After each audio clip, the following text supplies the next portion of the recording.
할렐루야. 예수 그리스도의 은혜와 평강이 함께 하시기를 축원합니다. 예배 자리에서 만나 감사합니다. 우리 옆에 계신 분들과 한번 인사할까요? 잘 오셨습니다. 이렇게 한번 인사하겠습니다. 잘 오셨습니다. 우리 오랜만에 보는 이은진 청년 한번 잠깐 자리에서 일어나 보시겠어요? 원래도 우리 찬양대에서 섬기던 청년인데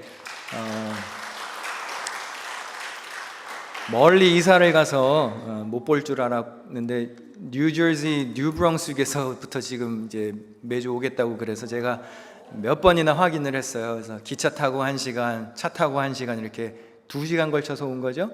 근데 매주 올 거죠? 그 결단이 참 귀하고 그래서 하여튼 우리 교회가 너무 좋아서 왔대요. 그래서 잘 왔다고 한번 박수해 주시면 좋겠고요. 온 건 참 귀한데 이거 매주 오는 거 쉽지 않을 텐데 여러분들이 올 때마다 잘 격려해 주시고 환영해 주시면 좋겠습니다. 오늘은 대강절 제3주입니다. 서방교회에서는 이 대강절 제3주를 특별히 가우데테 선데이라고 해서 기쁨의 주일이라고 부릅니다.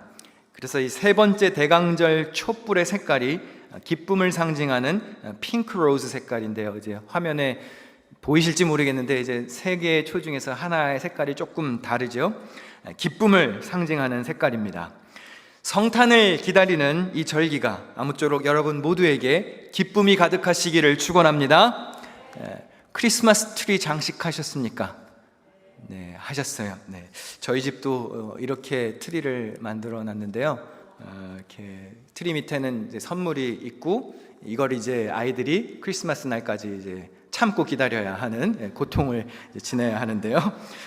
저의 목표는 딱 하나입니다. 이 성탄 트리가 이 삼형제의 혼란 속에서 무너지지 않고 잘 트리가 생존하는 거, 성령의 도움을 구하며 기도하고 있습니다. 대강절 제3주 기쁨의 주일이라 일컫는 오늘, 저는 그리스도인에게 있어서 가장 궁극적으로 중요한 기쁨이 무엇일까? 바로 예수님의 부활이죠. 부활의 기쁨에 대한 말씀을 전하려고 합니다. 예수님의 부활은 기독교 신앙의 핵심입니다. 기독교에서 부활이 빠지면 이것은 아무 의미가 없는 것이 되고 말죠. 부활장이라 불리는 고린도전서 15장에 보면 이런 말씀이 있습니다. 부활이 없으면 그리스도도 다시 살아나지 못하셨으리라. 우리가 전파하는 것도 헛것이요 또 너희 믿음도 헛것이며 너희가 여전히 죄 가운데 있을 것이요 우리가 바라는 것이 다만 이 세상의 삶뿐이면 모든 사람 가운데 우리가 더욱 불쌍한 자이리라 했습니다. 부활이 없으면 그리스도가 다시 사신 일도 없고 우리가 복음을 증거하는 것도 헛것이고 우리가 믿는 것도 헛것이 되고 맙니다.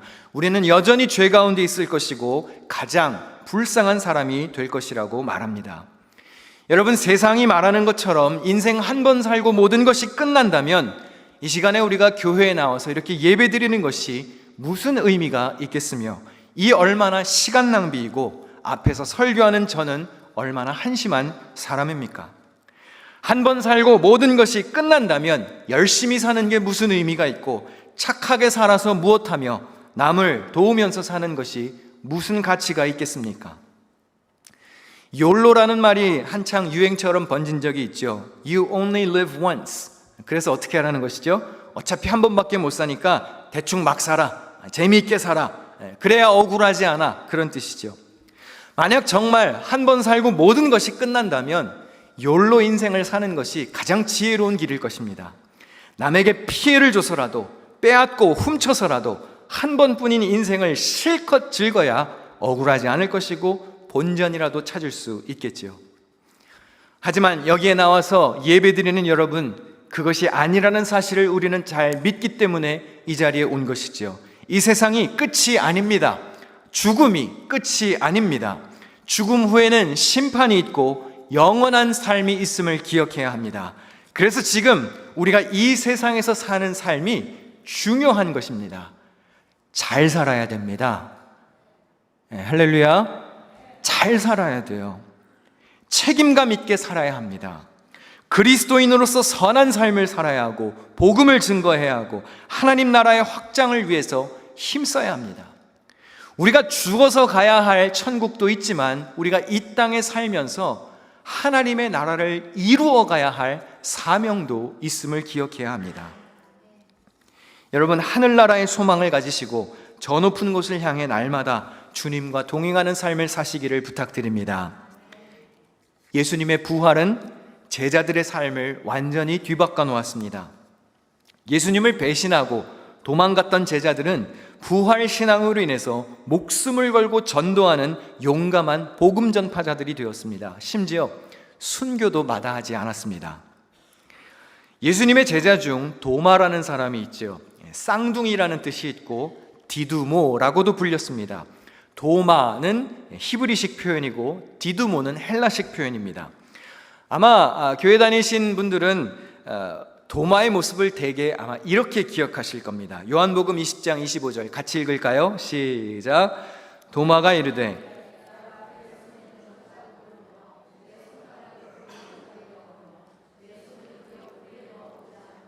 믿지 아니하겠노라. 도마가 자기가 직접 확인하기 전까지는 예수님의 부활을 믿지 않겠다고 했습니다.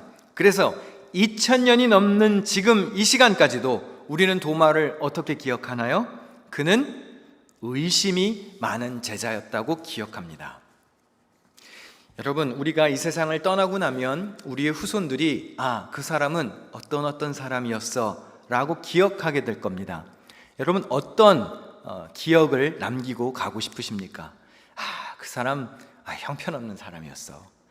그 사람 별로였어. 그렇게 기억되어서야 되겠나요? 이왕이면 그 사람 참 멋있는 사람이었어. 믿음 잘 지키는 사람이었어. 품이 있는 사람이었고 참 선한 사람이었고 뭇 백성들의 칭송을 들을 만한 아주 존귀한 사람이었어. 그런 칭찬 들으실 수 있기를 축원합니다. 아멘. 칭찬 들어야지. 좋은 인상을 남기고 가야 합니다. 그런데 우리가 도마를 기억할 때 도마가 마치 믿음도 없고 엉터리 제자라고까지 여겨질 만큼 우리는 지금까지도 그를 의심이 많은 제자로 기억하고 있습니다. 그런데 우리가 성경을 조금 더 자세히 살펴보면 도마가 좀 억울할 수도 있다는 생각이 듭니다. 정황을 잘 살펴보면 도마가 그렇게 형편없는 제자는 아니었음을 알 수 있습니다. 오늘 본문 24절을 같이 읽어보겠습니다. 시작. 12제자 가운데 하나로서 쌍둥이라고 불리는 도마는 예수께서 오셨을 때 그들과 함께 있지 않았다. 오늘 본문 바로 앞에 보면 부활하신 예수님이 제자들에게 나타나셨습니다. 그런데 무슨 이유에서인지 도마가 그 자리에 없었습니다. 다른 제자들은 예수님을 직접 눈으로 보았습니다. 부활하신 주님을 만나는 기적을 경험했습니다. 그런데 도마는 아니었습니다. 그 현장에 없었으니 믿지 못하는 것이 어쩌면 당연합니다. 죽은 사람이 다시 살아났다는데 여러분이라면 쉽게 믿을 수 있겠습니까? 한번 여쭤보겠습니다. 3일 전에 사람이 죽었습니다. 무덤에 묻혔고요. 그런데 다시 살아났답니다. 믿으실 수 있으세요? 왜 반응이 없으세요? 질문이 질문 같지가 않나요? 청년들한테 한번 물어볼까요? 3일 전에 사람이 죽었어요. 무덤에 묻혔어요. 돌로 가려놨고요. 근데 다시 살았대. 믿으실래요? 아니요. 이렇게 믿음 없는 자들이. 어떻게 보면 도마는 의심이 많은 게 아니라 지극히 상식적이고 자연스러운 반응을 보인 겁니다. 아마 여러분 같았어도 저였어도 같은 반응을 보였을 겁니다. 여러분 혹시 MBTI 검사라는 거 해보셨습니까? 16가지 심리 유형을 구별해서 자기 성격의 독특성과 행동의 관계를 이해하도록 돕는 검사인데요. 저는 이게 얼마나 과학적인 증거가 있는지는 모르겠지만 사람을 이해하는 데는 도움이 되는 것 같더라고요. 저도 한 20년 전에 MBTI 검사를 한번 해본 적이 있고 최근에도 한번 해보았는데 변경의 여지가 없이 너무나 확고한 ISTJ가 나왔어요. 그러니까 이제 저를 검사해 주신 분도 당신은 참 독특한 사람인 것 같습니다라고 아마 100번을 검사해도 똑같이 나올 거라면서 이게 웬만하면 어느 정도 이게 지표가 있는데 저는 이게 한쪽으로 극단적으로 이렇게 치우쳐져 있는 ISTJ랍니다. ISTJ가 뭐냐? 논리주의자예요. 논리주의자. 원리 원칙 따지고 정확하고 체계적인 거 좋아하고 계획적이고 정리정돈 중요하고 실수를 용납하지 못하는 그런 성격인데요. 근데 이제 목회를 하다 보니까 이런 성격을 좀 죽여야 할 때가 많이 있습니다.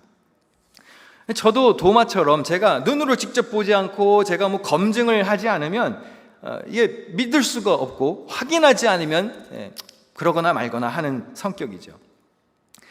요즘은 온갖 정보들이 홍수처럼 쏟아지는 시대입니다. 뭐 너무 많습니다. 정보가 너무 많아서 선별해야 하는 시대가 되었습니다.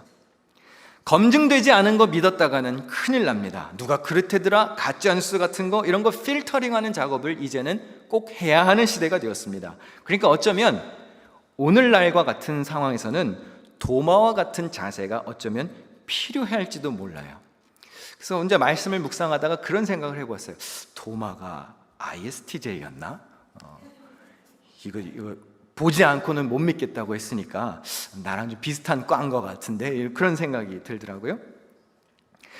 2000년 전 예수님 시대에 누군가 죽음을 이기고 부활했다? 이건 믿을 수가 없는 일입니다.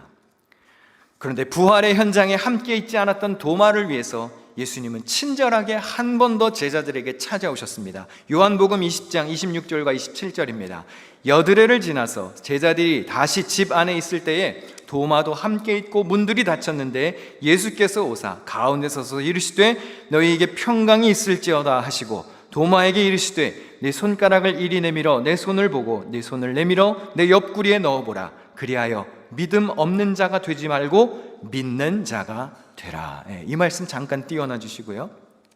예수님이 왜 굳이 다시 제자들에게 나타나셨겠습니까? 간단합니다. 도마를 위해서 나타나신 거예요. 나무라시려고 혼내시려고 나타나셨나요? 너 이거 그것도 못 믿니? 그러려고 나타나셨습니까? 아니에요. 믿음 없는 자가 되지 말고 믿는 자가 되거라. 믿는 자가 되기를 바라는 마음으로 그렇게 하신 겁니다. 만져보고서라도 경험해서라도 믿을 수 있다면 그렇게 하라는 것입니다. 도마는 직접 확인할 수 있는 은혜를 경험했습니다. 도마가 부활하신 예수님을 경험하고 했던 고백이 있습니다. 우리 다 같이 한번 요한복음 20장 28절 같이 읽습니다. 시작. 도마가 이 말씀도 잠깐 띄워놔 주시고요. 여러분, 이건 엄청난 신앙 고백입니다. 베드로가 예수님께 어떻게 신앙 고백을 했었죠? 주는 그리스도시요 살아계신 하나님의 아들이라고 고백했죠. 어쩌면 이것보다 한 차원 더 높은 수준의 신앙 고백이에요. 도마는 예수님을 선생님이나 주님, 메시아라고 고백하는 것을 넘어서 뭐라고 고백합니까? 나의 주님, 나의 하나님이라고 고백합니다. 이 요한복음의 절정입니다. 이제껏 그 어떤 제자 중에서도 예수님을 하나님이라고 고백한 제자는 없었습니다. 도마는 인간의 몸을 입고 이 땅에 오신 하나님을 알아본 것이에요. 예수님이 도마에게 이렇게 말씀하셨습니다. 요한복음 20장 29절 보지 못하고 믿는 자들은 복되도다 하시니라. 이 말씀도 잠깐 띄워놔 주시고요. 이 말씀의 강조점은 부활의 주님을 직접 눈으로 목격하지 못한 우리에게 있습니다. 우리에게 던지시는 말씀입니다. 자, 한번 여쭤볼게요. 예수님을 직접 눈으로 보신 분 손 들어보세요. 예수님을 직접 나는 눈으로 봤습니다. 근데 어떻게 믿는 거예요? 우리는 전해진 말씀을 가지고 선조들의, 어른들의 믿음이 우리에게 전수되어서 보지 못하고 믿는 것이죠. 그렇죠? 그러면 말씀으로부터 생겨난 보지 않고 믿는 자들입니다. 그러면 예수님이 여러분을 향해서 하시는 말씀이에요. 보지 못하고 믿는 자들이 오히려 복되다고 말씀해 주시는 거예요. 도마가 2000년 전에 의심 많은 우리를 대신해서 현장 검증을 다 했습니다. 그리고 도마와 같이 의심할 필요가 없다고 말씀해 주시는 거예요. 보지 않고 믿는 것이 복되다. 요한복음은 예수님을 보지 않고 믿는 자들을 위해서 기록된 말씀입니다. 그래서 도마의 이야기가 마지막에 이렇게 정리됩니다. 우리 마지막 구절 요한복음 20장 31절 읽을 때 우리 반주 준비해 주시면 좋겠는데요. 같이 읽어보겠습니다. 시작. 이것을 기록함은 너희로 예수께서 하나님의 아들 그리스도이심을 믿게 하려 하며 또 너희로 믿고 그 이름을 힘입어 생명을 얻게 하려 함이니라. 할렐루야. 왜 예수님이 이렇게 하셨습니까? 믿게 하려고. 여러분 아직도 의심이 많으십니까? 믿음이 부족하십니까? 도마의 신앙을 기억하시기 바랍니다. 도마가 우리를 대표해서 의심해 주었습니다. 의심하는 도마에게도 예수님이 손을 내밀어 찾아오신 것처럼 견실하지 못하고 날마다 흔들리는 우리의 인생 가운데도 찾아오셔서 하나님이 믿는 자가 되기를 원하고 계십니다. 책망하기 위해서 오시는 게 아닙니다. 믿음 없는 자가 되지 말고 믿는 자가 되라, 이렇게 말씀하시는 것이죠. 사랑하는 성도 여러분, 우리 도마가 예수님이 도마에게 나타나셨을 때 예수님이 질책하고 나무라려고 나타나신 게 아니잖아요. 예수님이 어떠한 마음으로 오셨을까요? 예수님 아마 이런 마음이 아니셨겠습니까? 제가 열어드릴게요, 사모님. 네. 너 보지 않고는 못 믿겠니? 너 진짜로 보면 믿을 거니? 그러면 와서 만져봐. 봐. 볼 수 있을 만큼 다 보고 손가락도 넣어보고 너 직접 눈으로 확인하면 진짜 믿을 거니? 그러면은 봐. 이러면 믿을 수 있겠어? 어떻게 내가 뭐 이렇게 해줄까? 아니면 뭐 이래도 못 믿는 건 아니겠지? 예수님이 어떻게 해서든지 믿는 자가 되게 하고 싶은 그 마음이 아니셨겠습니까? 믿음 없는 자가 되지 말고 살아계신 주님, 나의 참된 소망, 나의 주, 나의 하나님이라고 고백하며 믿는 자가 되시기를 축원합니다. 오늘 이제 세례를 받고 입교하는 이들이 있습니다. 왜 세례를 베푸나요? 진정한 기쁨, 부활의 기쁨, 천국의 소망을 가지고 이 세상에서 승리하며 살라는 것이죠. 확신을 가지고 공회 앞에서 믿음의 사람임을 공표하고 인정하고 결단하면서 우리의 믿음을 뒤흔드는 일이 많은 이 세상에서 우리 삶의 주인이 되시는 주님을 바라보며 견실하게 흔들리지 않고 부활의 소망으로 살자는 다짐인 것입니다. 사랑하는 성도 여러분, 하늘의 소망을 가지고 부활의 기쁨을 가지고 승리하는 삶의 주인공이 되시기를 주님의 이름으로 간절히 부탁드립니다.